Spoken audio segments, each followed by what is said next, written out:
একবার একটা লঞ্চ বড় দুর্ঘটনায় পড়ে। লঞ্চে ছিল এক দম্পতি, স্বামী ও স্ত্রী। হঠাৎ ভয়ঙ্কর ঝড়, পানি ঢুকে পড়ে লঞ্চে। সবাই প্রাণ বাঁচাতে ব্যস্ত। বড় খারাপ অবস্থা সবার। একটা মাত্র লাইফ বোট পাওয়া গেল, কিন্তু সেটা একজনের বেশি উঠতে পারবে না। স্বামী বুঝে ফেলল সত্যিটা। সে তার স্ত্রীর দিকে তাকিয়ে তাকে লঞ্চের দিকে ঠেলে সরিয়ে দিয়ে নিজেই লাফিয়ে পড়ল লাইফ বোটে। স্বামীর এরকম আচরণ দেখে তার স্ত্রী অবাক চোখে তাকিয়ে থাকে, আর লঞ্চ ধীরে ধীরে ডুবতে থাকে। এবং স্ত্রী সেই মুহূর্তে একটা মাত্র বাক্য চিৎকার করে বলে। এতটুকু বলে শিক্ষক থামলেন। শ্রেণীকক্ষে নীরবতা। শিক্ষক ছাত্রদের জিজ্ঞেস করলেন, তোমাদের কি মনে হয় লঞ্চের ডুবন্ত অবস্থায় স্ত্রী কি বলেছিল? ছাত্ররা এক একজন এক এক উত্তর দিল।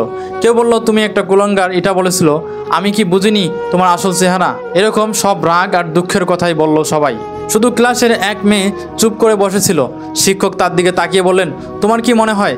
মেয়েটা তখন চোখ তুলে বলল, স্যার, আমার বিশ্বাস লঞ্চে ডোবার সময় মহিলা বলেছিলেন আমার বাচ্চাটার খেয়াল রেখো। ছাত্রীর এই উত্তর শুনে শিক্ষক হতবাক।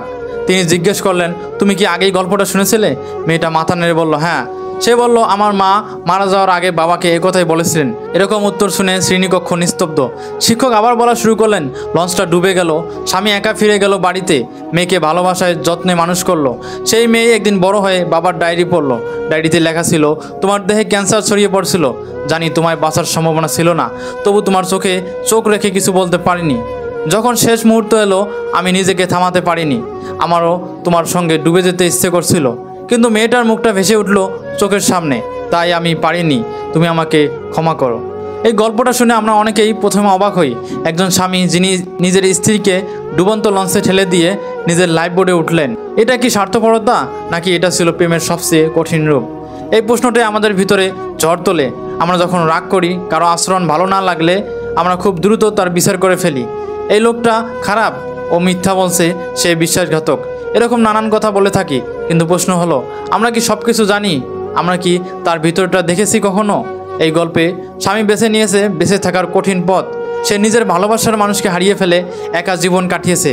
তবু তার এই সিদ্ধান্তের পিছনে ছিল একজন পিতার দায়িত্ববোধ। এটা এক কথায় বলা যায়, জীবনে অনেক সময় এমন সিদ্ধান্ত নিতে হয় যেখানে তুমি হেরে যাও, কিন্তু অন্য কেউ জিতে যায় তোমার কারণে। এই লোকটি তার হৃদয়ের ভালোবাসা, তার বউকে হারিয়েছিল, কিন্তু মেয়েকে একটা ভবিষ্যৎ দিতে চেয়েছিল।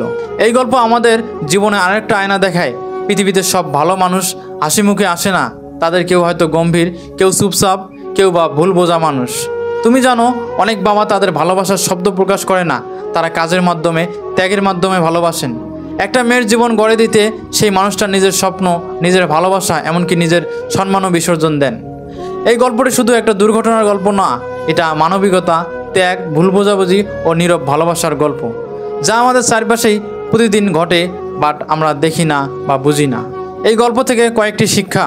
নাম্বার 1, বাইরে আচরণ দিয়ে ভেতরের সত্যি বোঝা যায় না। আমরা অনেক সময় মানুষকে তার একটি সিদ্ধান্ত বা একটি কথার উপর ডিপেন্ড করে বিচার করি, কিন্তু হয়তো এই মানুষটাই আমাদের জন্য অনেক বড় কিছু করেছে যা আমরা জানি না। নাম্বার 2, ভালোবাসা সবসময় চিৎকার করে না, অনেক সময় সেটা নীরব থাকে। এই গল্পে স্বামী তার স্ত্রীকে ভালোবাসত, কিন্তু সেই ভালোবাসা ছিল ত্যাগের মধ্যে লুকানো। সত্যিকারের ভালোবাসা শব্দে নয়, দায়িত্ব ও কাজের মাধ্যমে প্রকাশ পায়। নাম্বার 3, বাবা মায়ের ভালোবাসা অনেক সময় আমরা বুঝি না, তবু তারা নিঃস্বার্থভাবে আমাদের জন্য কাজ করে যায়। আমরা সন্তান হিসেবে মাঝে মাঝে রাগ করি, অভিযোগ করি, কিন্তু বাবা মা নিজেদের ইচ্ছা, জীবন, স্বপ্ন ত্যাগ করে আমাদের ভবিষ্যৎ বানিয়ে দেয়। নাম্বার 4, কখনো কখনো ত্যাগ মানেই পরাজয় না, সেটা বড় জয়।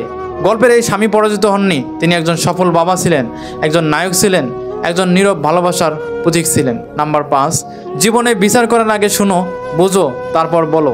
এই শিক্ষা শুধু গল্পের জন্য নয়, এটা আমাদের বন্ধু, পরিবার, সহকর্মী সবার জন্য প্রয়োজন। তাই দয়া করে কারো বিষয়ে মন্তব্য করার আগে শুনে নাও, বুঝে নাও, তারপর মন্তব্য করো।